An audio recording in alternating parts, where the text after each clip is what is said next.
while yesterday's episode was still uploading onto YouTube, I dug out the microscope. And because I know that you're probably sick of looking at me looking through the microscope, we'll just get right down to it.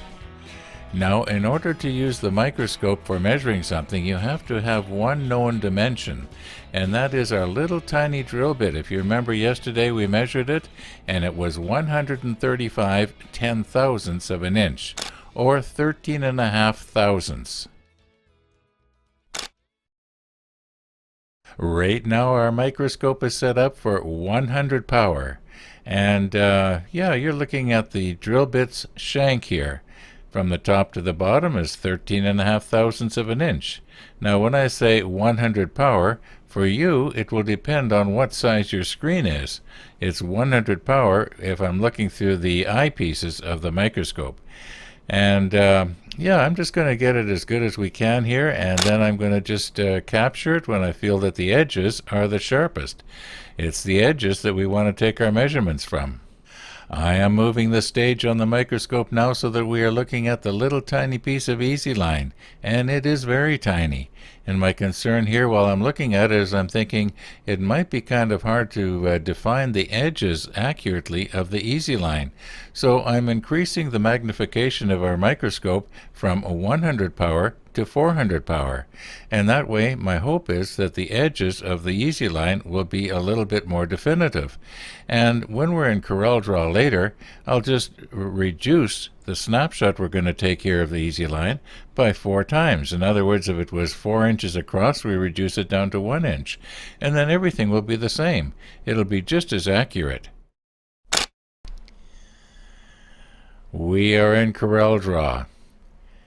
And I'll try not to whip my mouse cursor around here so that you can't see what I'm doing. But anyway, this one here is the 100 power of the drill shank. This is 100 power of our easy line. This is 400 power of our easy line. Now, what I've done here is I've duplicated this one 4 times. And what I want to try to do here is see, I'm just going to zoom in a little bit, if I was to layer these one on top of the other, and it's going to be just a little bit difficult. Okay, we got that one. Now we're going to put this one on top of this one. Yeah, that was lucky. And now we're going to put this one on top of this one. Okay, like that. Now, if we put this one on top of this one,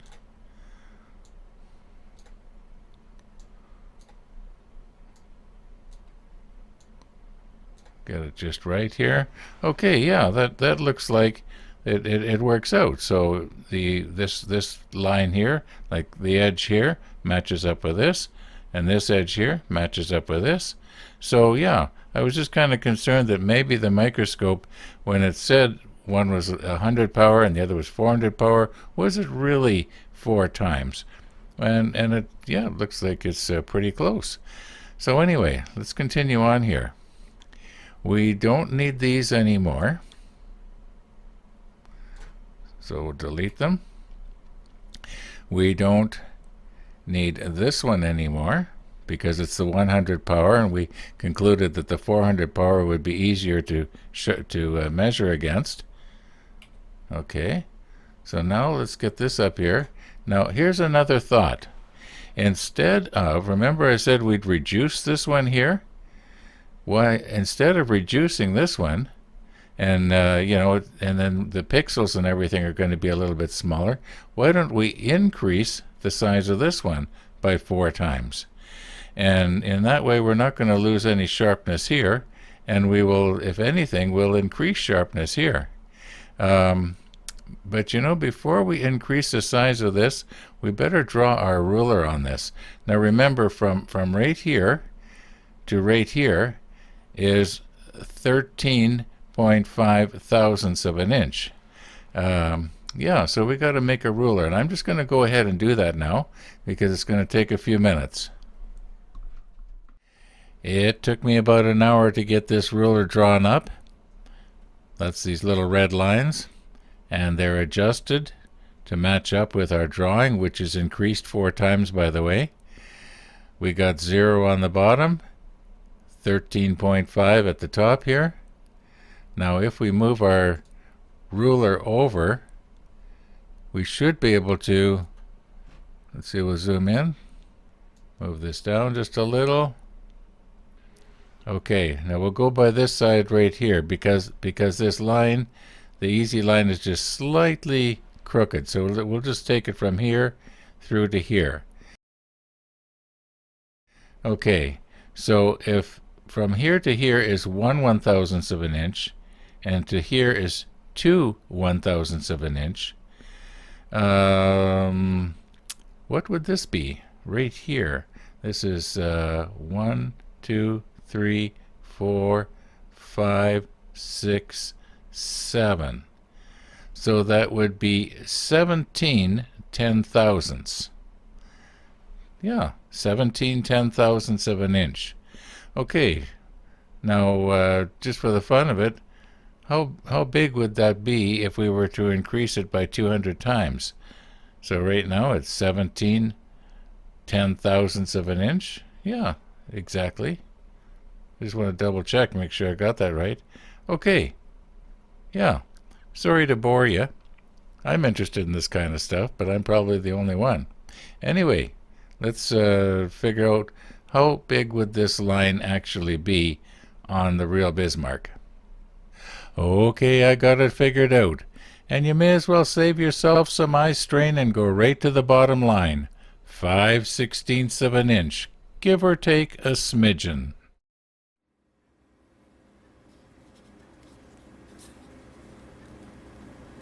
Okay, where on the Bismarck would we use a rope or a cable that was 5/8ths of an inch in diameter?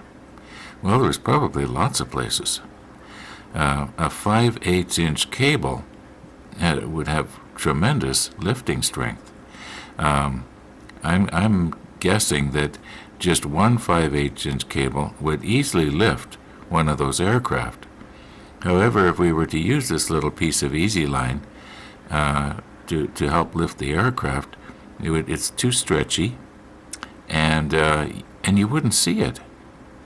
In fact, if you're not watching this in high definition, you probably don't even see this little piece of easy line here.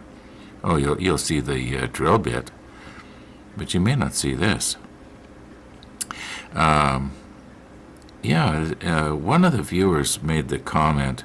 In fact, I think it was in yesterday's comments, and he said that he had read that when you paint a 700:1 scale model, the paint to scale is like 100 millimeters thick on a real ship.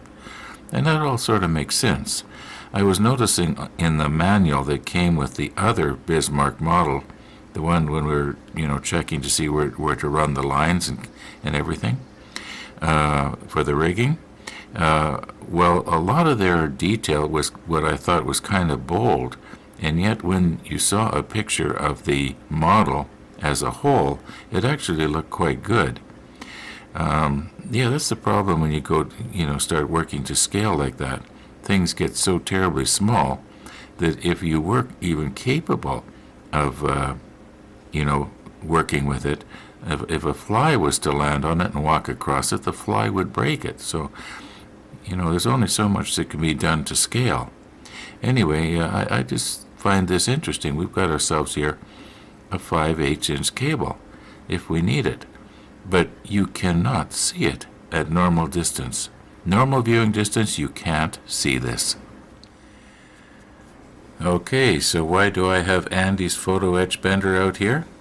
Well, that's to help remind me to tell you that Andy sent us a link to I was going to say the Hood Society, but I think it's called the Hood Association, HMS Hood Association. And when I was, I think I mentioned this way back in episode number 1 of the model ship, that I used to be a member of what was called the Titanic Historical Society. way back long before the Titanic was ever found. And I think I mentioned too that once they found it, it lost its mystique. It was very interesting for a few years when they were doing all those documentaries on the sunken wreck, but it seemed to lose its mystique once it was found. Now there's a society or an association for the Hood as well, and Andy sent us a link for that, and I guess what I'm trying to say, if anybody else knows of anything like that, let me know, or books. I don't know everything. In fact, the more I know, the more I find out I don't know. That old saying. Anyway, yeah. So, thanks, Andy.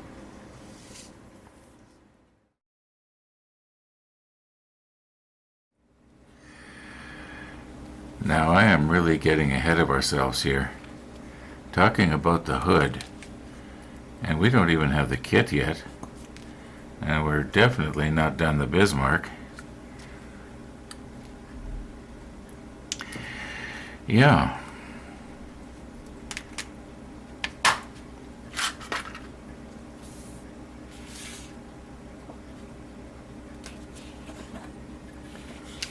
Now, we were talking about fastening or lifting an aircraft with a 5/8 inch cable. However, we aren't going to use this. We're going to use Easy Line because it is nice and small, and it does look like a cable, even though to scale, what did we figure? It was way over 2 inches in diameter to scale, but for us looking at it. Anyway, I know from pictures that it fastens one. It's sort of like 4 cables come up and meet, and one would fasten about here, one here, and then the same on the other side, and it would lift right about here. On a real aircraft, the center of gravity would be generally, if it's a small aircraft like this, it's generally approximately where the main spar is. And the main spar on this aircraft would probably be, although I think it probably had 2 because it had folding wings, but let's say a small aircraft, like your little Cessna, it has basically 1 spar, and it would come from here and go out. In other words, the center of gravity, if you were to pick this aircraft up by just 1 cable, it would balance right about here. Not here in the middle, but here, maybe even a little bit further ahead. Yes, it's generally about 25% of the way back of the chord of the wing, generally about here. Anyway, I'm beating this to death here. So, yeah, if we have one fastened like right here, and one right, where did that come? About here. We'll have to look at the pictures again. Anyway, I'm definitely beating this to death here. Okay, we definitely don't need our white background anymore, throwing our auto exposure for a loop here. So the easiest way to lift this would be to just put a piece of Easy Line underneath the wings, but of course that's not going to be realistic. So what I'm thinking is, if I was to just put some CA glue on the side at the end where the end of the Easy Line is there, and we could also hang it by the canopy, but that wouldn't look realistic either. So I'd want to have one attached here, one attached up here, and the same on the other side, so that it's realistic. And I'm thinking, would it be a good idea maybe to just drill a hole in the fuselage here? Maybe it might be kind of hard to see, but for the back one, it could go. Where's something really small? Okay, I got a little pin here. Let's say I was to drill a hole right down in here, just inside the canopy, and the same on the other side, and another hole right here, and the same on the other side. And then the aircraft should balance, I would think. Well, let's just, for the fun of it, let's just see where it's going to balance here. We want to make sure that it's going to tilt forward. Let's say we were to go in here, it would come the other way. Now I know this would be the absolute easiest way to do it, wouldn't it? Okay, now is it going to tilt forward when we lift this up?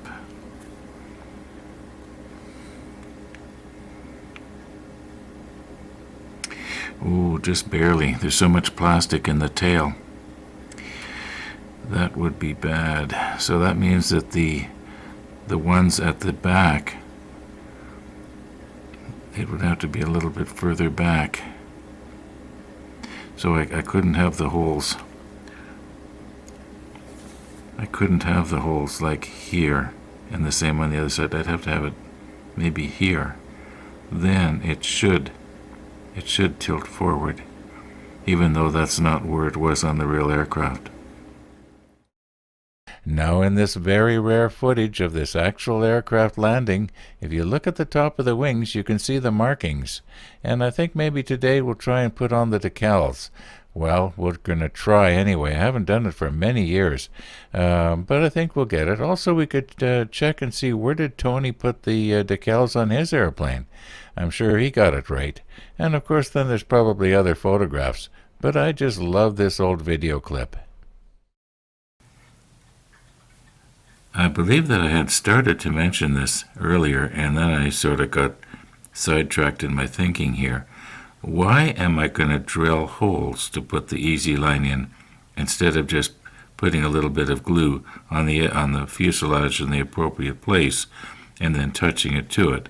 Well, the reason being is that I find it is really hard to put just a tiny bit of glue on anything and then touch the easy line in the exact spot where you need it. Like one would fasten. Probably, I'm thinking right here, where you see there's a bit of a line here. That's more than likely. Well, the firewall might have been a little further ahead, but anyway, I'm thinking probably one was here. We'll check the photographs again. Maybe it was here, but I think one right there, and a hole just back here, down inside. Anyway, I'm beating this to death here.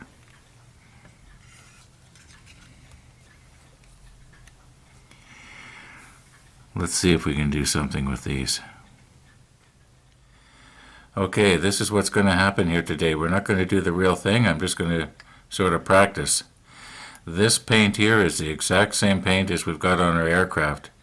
This is a piece from that mule that Tony sent us over a year ago now to practice on. So we'll put our little airplane safely out of the way. And these samples are off this sheet here, so it's going to be the same type of decal or decal, depending on where you live. And what I've got here is some, excuse me, some warm water. We're just going to get this soaked a little bit here.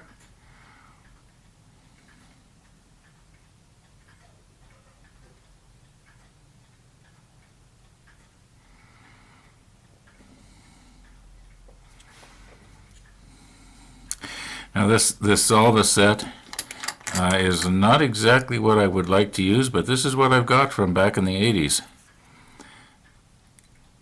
We're going to put our decal, we'll put it right here.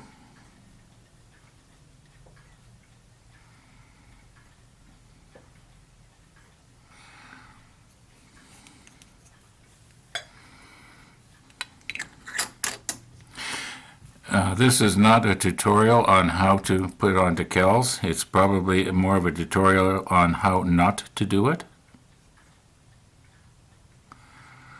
Now I'm thinking that this probably will slide right now.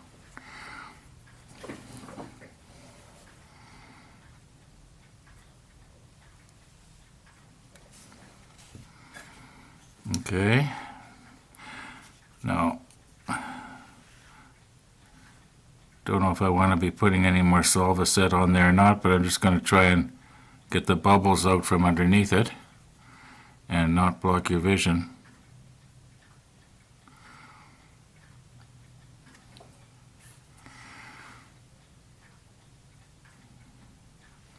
Now this is the first time I have put on a decal. Was it the 80s or the 70s? No, it was the 80s when I did the Titanic and Lusitania.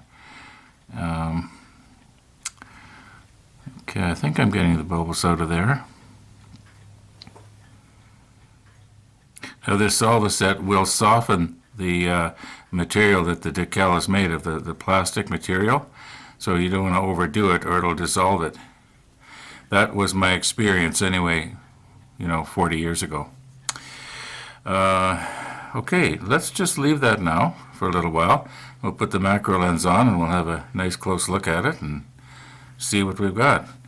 I thought I might need my Q-tip here, but I didn't, so... All right, I know that's not exactly how you're supposed to do it. I know that I should have sprayed this first with some sort of a varnish or something, to fill in the pores and make a nice shiny surface. But let's just wait and see what happens without going to all that stuff that people say you have to do. I didn't time it, but I'm guessing about half an hour, 45 minutes or so has passed now since we put this on here. I don't know if you can see the perimeter here, but where the Solvaset formed sort of a watermark, in other words, where it hit the paint and where it didn't, there's a very definitive line if the light hits it just right. So I am going to have to be careful to remember when I put the Solvaset on the wing of the aircraft to paint it on the entire wing. I don't know if I can peel this off or not.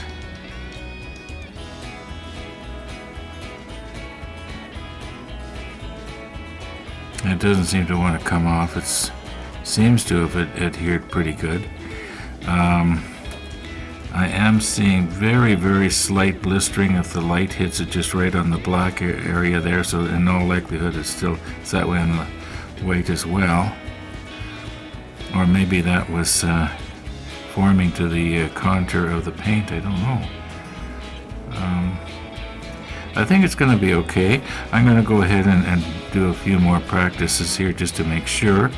And then tomorrow we'll actually put the decals on for real, or decals. Yeah. In the meantime, thanks for watching. And all being well, we will see you tomorrow.